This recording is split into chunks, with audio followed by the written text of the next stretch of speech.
आज हम Gauss's law की तीसरी एप्लीकेशन के बारे में पढ़ेंगे, जो कि ये है कि हमें डिटरमिन करना है डिटर्मिनेशन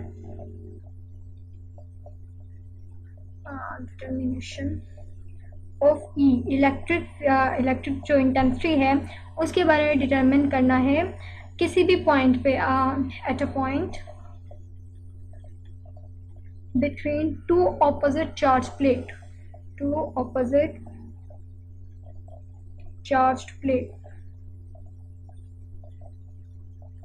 हमारे पास दो ऑपोजिट चार्ज प्लेट हैं इस तरीके से कि एक प्लेट के ऊपर पॉजिटिव चार्ज है, ये हमारे पास लेट्स से कि एक ये प्लेट है और एक हमारे पास ये प्लेट है। इन दोनों प्लेट्स को हम जो है बैटरी के साथ कनेक्ट कर देते हैं। लेट्स से कि ये पॉजिटिव टर्मिनल है बैटरी का और ये नेगेटिव टर्मिनल है बैटरी का। अब यहाँ पर पॉजिटिव चार्ज है और यहाँ पर नेगेटिव चार्ज, तो बैटरी के जिस टर्मिनल पॉजिटिव टर्मिनल के साथ जो प्लेट कनेक्ट है इसके ऊपर जो है पॉजिटिव चार्ज आ जाएगा इस तरीके से, और वो पॉइंट या वो बैटरी वो जो प्लेट का वो हिस्सा है जो नेगेटिव टर्मिनल के साथ अटैच है इसके ऊपर जो है नेगेटिव चार्जेस आ जाएंगे।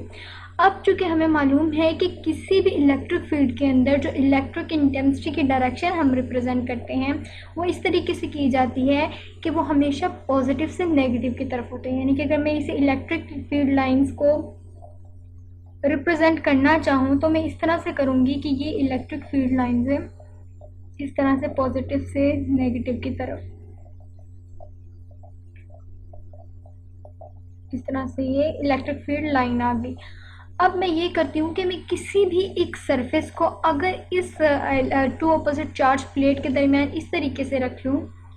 इस तरीके से जैसे कि आप इमेज में देख रही हैं कि ये ऑपोजिट चार्ज प्लेट है,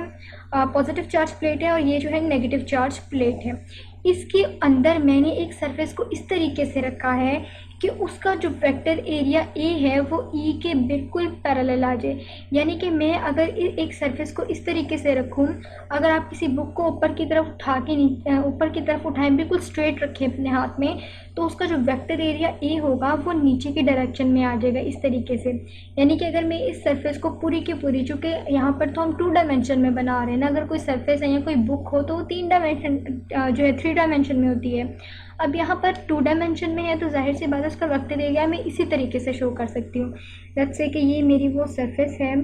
ये मेरी सरफेस है जिसे मैं यहाँ पर इस तरीके से बना रही हूँ।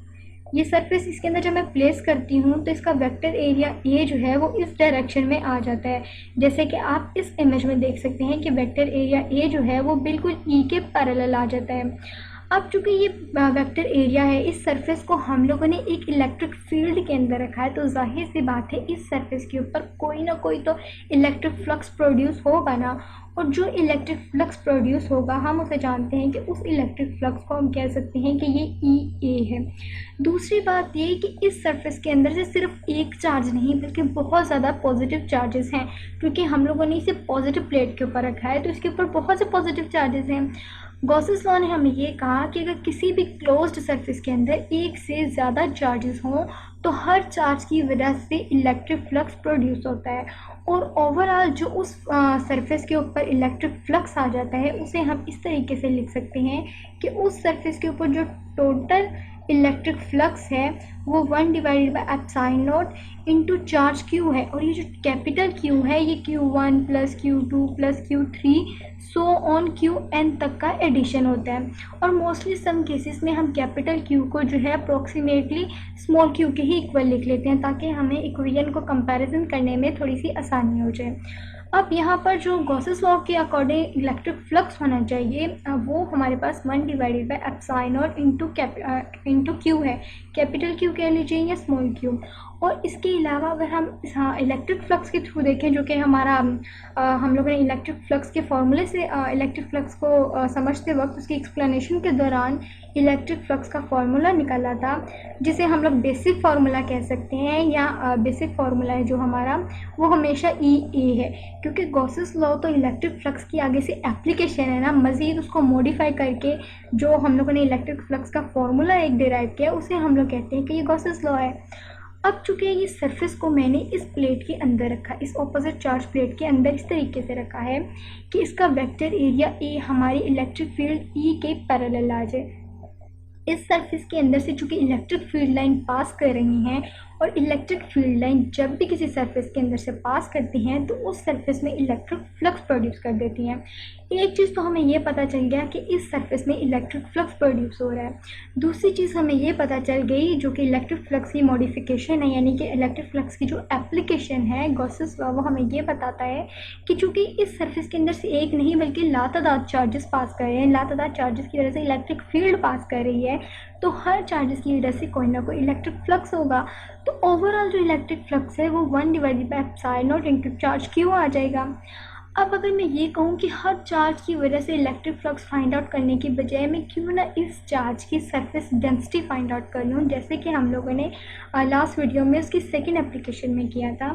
तो इसकी सरफेस डेंसिटी मैं इस तरह से निकाल सकती हूँ कि जो सिग्मा है वो Q divided by vector area, यानी कि किसी भी सरफेस पे अगर ये कोई सरफेस है इसके ऊपर जितने भी चार्जेस हैं Q1 Q2 Q3 and so on Qn, जितने भी चार्जेस हैं किसी भी सरफेस के ऊपर, उन चार्जेस को अगर उसके वेक्टर एरिया उस सरफेस के वेक्टर एरिया से डिवाइड कर दिया जाए तो ये हमें जो है उस सरफेस की सरफेस चार्ज डेंसिटी बता देता है। अब अगर मैं Q की जगह ये लिख लूँ कि Q जो है वो लिखा जा सकता है सिग्मा इंटू वेक्टर एरिया, तो इस तरीके से जो हमारा काम है वो काफ़ी हद तक आसान हो जाता है। अब अगर मैं ये कहूँ कि मैं गॉसेस लॉ को इस तरीके से लिख लूँ कि जो गॉसेस लॉ है, गॉसेस लॉ को अगर मैं इस तरीके से लिख लूँ कि ये बराबर है 1 by epsilon naught into small Q, यानी कैपिटल क्यू को अगर मैं approximately equal to small Q लिख लूँ तो यहाँ क्यू को मुझे पुट कर देना चाहिए surface charge density into vector area. चलिए करके देखते हैं कि इसको करने से हमारे पास क्या एडवांटेज निकलता है। क्यू की जगह अगर मैं surface charge density into vector area लगा दूँ तो अब मेरे पास जो इलेक्ट्रिक फ्लक्स आएगा वो 1 divided by epsilon naught surface charge density into vector area आ जाता है। इसे मैं मार्क कर लेती हूँ कि ये हमारे पास जो है इक्वेशन ए है, इसे इक्वेशन ए मार्क कर लेती हूँ। इसको थोड़ा सा इस तरह से करके लिखते हैं ताकि हमारे पास जो है जगह बन जाए। थोड़ा सा इस तरीके से हम लिखते हैं कि अब हमारे पास जो इलेक्ट्रिक फ्लक्स है वो सिग्मा इंटू वेक्टर एरिया है, सरफेस चार्ज डेंसिटी तो सिग्मा नहीं बल्कि हमारे पास जो है surface charge density into vector area.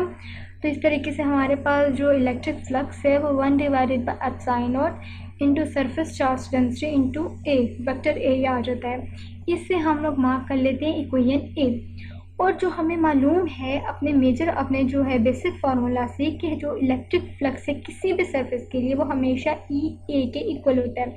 वैसे तो ये ई डॉट ए है और ई डॉट ए को जब हम लोग लिखते हैं डॉट को ख़त्म करके तो हमें ई ए कोस थीटा लिखना पड़ता है। और हमें मालूम है कि सरफेस को चूँकि हम लोगों ने इस तरीके से रखा है कि उसका वेक्टर एरिया ए उस सरफेस में से पास करने वाली इलेक्ट्रिक फील्ड ई, यानी कि इलेक्ट्रिक इंटेंसिटी की जो डायरेक्शन है, इलेक्ट्रिक फील्ड ई की जो डायरेक्शन है उसके बिल्कुल पैरेलल है, जिसकी वजह से यहाँ एंगल जो है वो ज़ीरो आ जाता है।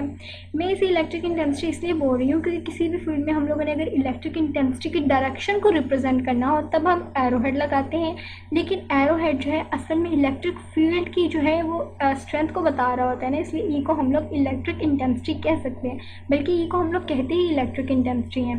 तो इन दोनों का जो वेक्टर जो डॉट प्रोडक्ट है हमारे पास डॉट प्रोडक्ट ई ए के इक्वल आ जाता है। अब अगर मैं इसे कह दूं कि ये इक्वेशन बी है तो इक्वेशन ए और इक्वेशन बी दोनों में लेफ्ट हैंड साइड इक्वल है, तो इसका मतलब है राइट हैंड साइड भी इक्वल होनी चाहिए। तो इस तरीके से यहाँ पर E A is equals to 1 divided by epsilon naught sigma into A आ जाता है वेक्टर एरिया। यहाँ का वेक्टर एरिया इस वेक्टर एरिया से कैंसिल हो जाता है और हमारे पास जो ई है यानी कि हमारे पास जो ई है इलेक्ट्रिक इंटेंसिटी उसकी जो है हमारे पास निकलती है value 1 divided by epsilon naught into surface charge density आ जाती है। तो इस तरह से आप कह सकते हैं कि गॉसेस लॉ की मज़ीद एप्लीकेशन से गॉसेस लॉ से आप किसी भी सरफेस को अगर आपने 2 ऑपोजिट चार्ज प्लेट के दरमियान रखा हुआ है तो उन 2 ऑपोजिट चार्ज प्लेट के दरमियान रखने से उस सरफेस के अंदर जो इलेक्ट्रिक इंटेंसिटी ई है उसकी वैल्यू आप गॉसेस लॉ को इस्तेमाल करते हुए आसानी से मालूम कर सकते हैं। अब गॉसेस लॉ की फोर्थ एप्लीकेशन के बारे में बात करते हैं। लेट्स से कि हम लोगों ने जैसे फर्स्ट एप्लीकेशन में कहा कि हमें ई को डिटरमिन करना है किसी भी क्लोज्ड इरेगुलर बॉडी के अंदर, इरेगुलर कह लें या रेगुलर कह लें, किसी भी क्लोज बॉडी के अंदर जिसके अंदर चार्ज क्यू जो है ज़ीरो हो। तो उस सिचुएशन में तो हमारी जो ई की वैल्यू आई थी, उस ई की वैल्यू इस सिचुएशन में ज़ीरो थी, क्योंकि जब किसी सरफेस के अंदर चार्ज ही ज़ीरो होगा तो उसमें इलेक्ट्रिक फील्ड लाइन प्रोड्यूस ही नहीं हो सकती। जब इलेक्ट्रिक फील्ड लाइन ई ही प्रोड्यूस नहीं होगी तो इलेक्ट्रिक फील्ड लाइन नहीं है, तो उसका मतलब है उस फील्ड के अंदर या उस जगह के अंदर, उस बॉडी के अंदर इलेक्ट्रिक इंटेंसिटी ई भी प्रोड्यूस नहीं हो सकती, क्योंकि इंटेंसिटी जो है वो असल में तो इलेक्ट्रिक फील्ड को ही रिप्रेजेंट करती है ना, इलेक्ट्रिक फील्ड की स्ट्रेंथ को रिप्रेजेंट करती है। तो जब किसी सरफेस के अंदर कोई चार्ज क्यू है ही नहीं तो वहाँ पर ई भी ज़ीरो हो जाएगा। लेकिन जो गॉसेस लॉ की फोर्थ एप्लीकेशन है उसमें वो ये कहता है कि हमें ई को डिटरमिन करना है आउटसाइड द होलो बॉडी, यानी कि अगर ये कोई होलो बॉडी है जिसके अंदर चार्ज ज़ीरो है और हमें ई को डिटरमिन करना है outside the hollow body, hollow charged body कहना चाहिए ना, जो जिसके बाहर चार्ज हो, होलो चार्ज बॉडी। तो इस सिचुएशन में आप देखें कि इस सिचुएशन में हम इस तरह से कह सकते हैं कि इस सिचुएशन में इन चार्जेस की वजह से इस सरफेस के अंदर भी और इस सरफेस के बाहर भी इलेक्ट्रिक फील्ड लाइन प्रोड्यूस होंगी। क्योंकि हम सरफेस के बाहर मौजूद चार्जेस की बात करें, सरफेस के मौजूद अंदर चार्जेस की वजह से नहीं, क्योंकि अंदर तो चार्ज है ही ज़ीरो, लेकिन बाहर इतने ज़्यादा पॉजिटिव चार्जेस हैं, तो जाहिर सी बात है इन पॉजिटिव चार्जेस की जो इलेक्ट्रिक फील्ड होगी वो सिर्फ बाहर की तरफ तो नहीं होगी, कुछ अंदर की तरफ भी जाएगी, तो जिसकी वजह से इस सरफेस में इलेक्ट्रिक फील्ड प्रोड्यूस होगा बाहर मौजूद होने वाले चार्जेस की वजह से। तो बाहर पर जो चार्जेस मौजूद हैं उनकी वजह से यहाँ पर जो इलेक्ट्रिक फ्लक्स प्रोड्यूस होगा वो ई ए के इक्वल होगा, क्योंकि हर पैच पे, यानी कि अगर मैं इसे पैचेस में डिवाइड करूँ तो हर चार्ज की वजह से इलेक्ट्रिक फील्ड की डायरेक्शन ई इस तरफ और वेक्टर एरिया इस तरफ होगा, जिसकी वजह से इनका जो वेक्टर जो इनका डॉट प्रोडक्ट है वो मैक्सिमम आ जाएगा जो कि ई ए के बराबर है। और अगर ये चूँकि एक इरेगुलर बॉडी है और क्लोज्ड बॉडी है तो इसका मतलब है यहाँ पर मैं गॉसेस लॉ लगा सकती हूँ। अगर गॉसेस लॉ में सिंपली ये लिखूँ कि गॉसेस लॉ तो कहता है कि किसी भी सरफेस में इलेक्ट्रिक फ्लक्स अगर वो इरेगुलर है और उसमें से इलेक्ट्रिक फील्ड लाइन पास हो रही है तो उसमें जो इलेक्ट्रिक फ्लक्स प्रोड्यूस होगा वो 1 divided by epsilon naught into charge Q के इक्वल है, इस तरीके से इंटू चार्ज क्यू के इक्वल है। तो इस तरीके से हमारे पास एक इक्वेशन ए आ जाती है और एक इक्वेशन बी। अब अगर मैं इन दोनों इक्वेशन का कंपैरिजन करूं तो मेरे पास जो ई है वो आ जाता है बराबर 1 divided by epsilon naught into charge Q. अब अगर यहाँ मैं क्यू की जगह फिर से वही वाला फार्मूला यूज़ करूँ कि सरफेस चार्ज डेंसिटी जो है वो हमेशा बराबर होती है क्यू डिवाइडेड बाई ए के, यानी कि charges divided by vector area के। तो इसका मतलब है जो हमारे पास Q है वो जो है surface charge density into vector area एक इक्वल निकल आएगा। तो इस तरह से हमारे पास जो E है वो आ जाएगा 1 divided by epsilon naught into sigma A, और यहाँ पर भी A है, ये A इस A से कैंसिल हो जाएगा, तो हमारे पास जो E है वो हमारे पास आ जाएगा sigma divided by epsilon not. लेकिन अगर वो हमें ये कह दे कि ये इरेगुलर बॉडी तो है, लेकिन वो साथ में ये भी मेंशन कर दे कि होलो चार्ज बॉडी की जगह अगर वो ये कह देता आपसे कि यहाँ पे होलो चार्ज्ड स्फीयर है, तो स्फीयर होने की वजह से हमारे पास सिर्फ इतना सा चेंजिंग आनी थी कि E A becomes equal 1 divided by epsilon naught into charge Q.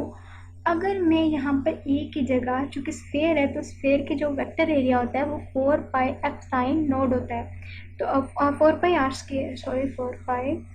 Are square आ जाता है, और यहाँ पर 1 divided by epsilon naught into charge Q. तो अगर मैं इसे इस तरह से लिखूँ कि जो E है इसे 1 डिवाइडेड बाई एप्सिलॉन नॉट 4 पाई को भी नीचे ले जाऊँ और R को Q के नीचे लिख दूँ, आर स्क्वायर को इस तरीके से, तो ये जो पूरा का पूरा फैक्टर है ये वाला, ये पूरा का पूरा फैक्टर जो है K के इक्वल होता है, यानी कि कूलम्स कांस्टेंट के इक्वल। तो जो E है वो KQ बाय आर स्क्वायर के इक्वल आ जाता है। यानी कि अगर कोई आपसे ये कहे कि आपको E को डिटरमिन करना है किसी होलो चार्ज स्फीयर के बाहर, बॉडी नहीं बल्कि आपको कोई स्फीयर दे दिया जाए, सफ़ेयर की वजह से आप जो है वेक्टर एरिया ए की वैल्यू पुट करके यहाँ पर ई को निकाल सकते हैं कि अब उस बॉडी, उस सफ़ेयर के बाहर जो ई होगी, ई जो उस सफ़ेयर के बाहर मौजूद चार्जेस की वजह से होगी वो के यानी कि कूलम्ब्स कांस्टेंट, जितने चार्जेस हैं वो, और आर स्केयर उस सफ़ेयर का जो रेडियस है उसके स्केयर के जो है डिवीजन करके या आपको ई की वैल्यू इजीली मिल जाएगी।